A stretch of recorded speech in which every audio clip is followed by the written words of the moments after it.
Welcome back to Escape from Hamas. I'm Bill Hemmer.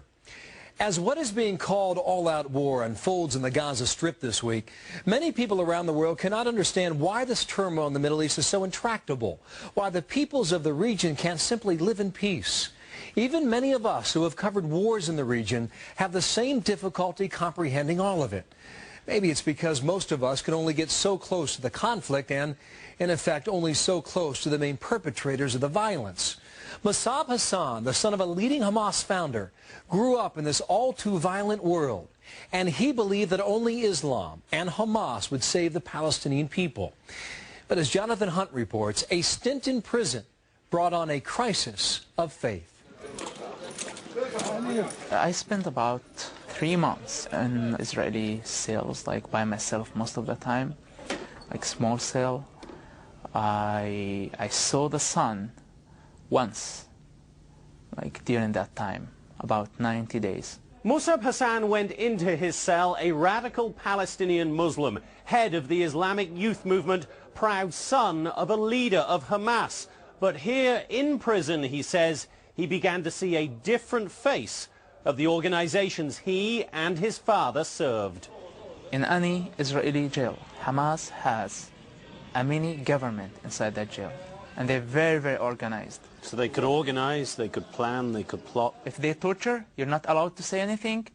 If they kill people, you're not allowed to say anything. If they teach you something wrong... They torture and they kill people in the jail? They tortured and they killed people. Their own people? Their own people. Why would Hamas torture and kill its own members? Because Mosab Hassan says Hamas leaders feared that anyone and everyone could be collaborating with Israel. Hamas started to get suspicious about everybody, about themselves, about their wives, about their children, about everybody. So everybody was guilty until proven innocent? Exactly.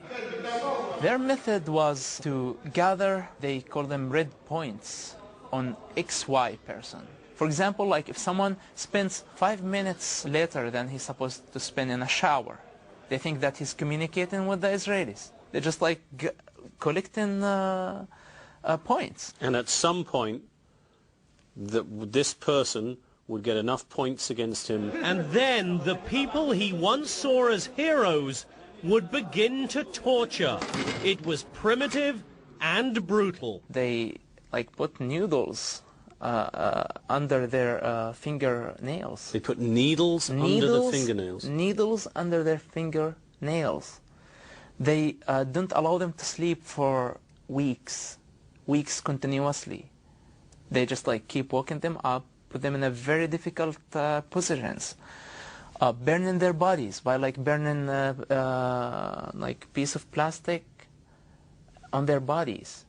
He is not right. Sheikh Hamid Batawi is a leading Hamas official and Islamic court judge. He too spent time in Megiddo prison, and his response to allegations of Hamas torturing and murdering their own is unequivocal. إطلاقاً غير صحيح. إطلاقاً. Definitely not true. Definitely. If a prisoner makes a mistake, we use him as an example. Make him clean more. That's the regular punishment. So the worst thing that Hamas makes other Hamas members do in the jail is clean more? قطعاً. Definitely yes. So Mosab Hassan, when he says Hamas members were tortured inside Megiddo prison, is lying? مع احترامنا له قطعاً كذب. With all respect to him, of course he is a liar, 100%. Mosab Hassan insists torture happened, but says he never had to worry about it for 2 reasons.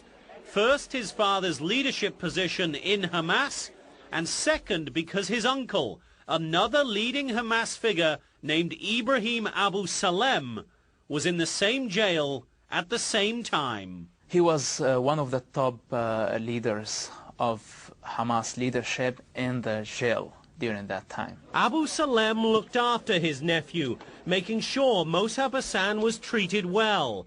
But as a high-ranking Hamas official, Abu Salem was, according to Mosab Hassan, incredibly cruel to others. So your uncle, Ibrahim Abu Salam, was approving torture? Yes. That must have been staggering to you to realize that.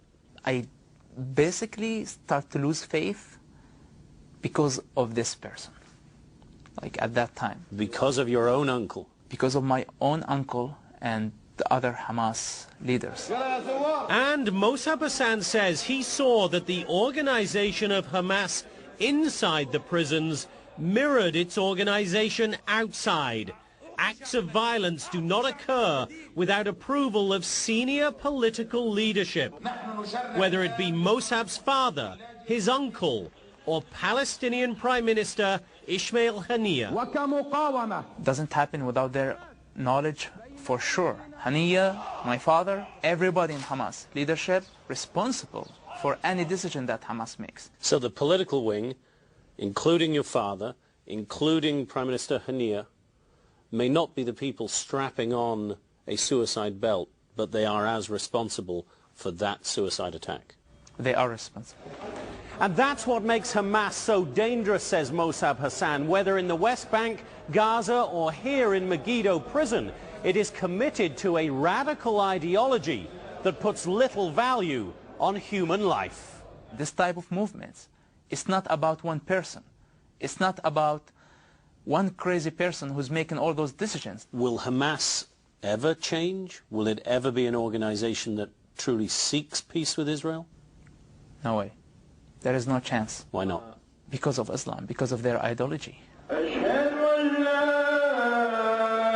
Mosab Hassan now describes that ideology in startling terms. That's next.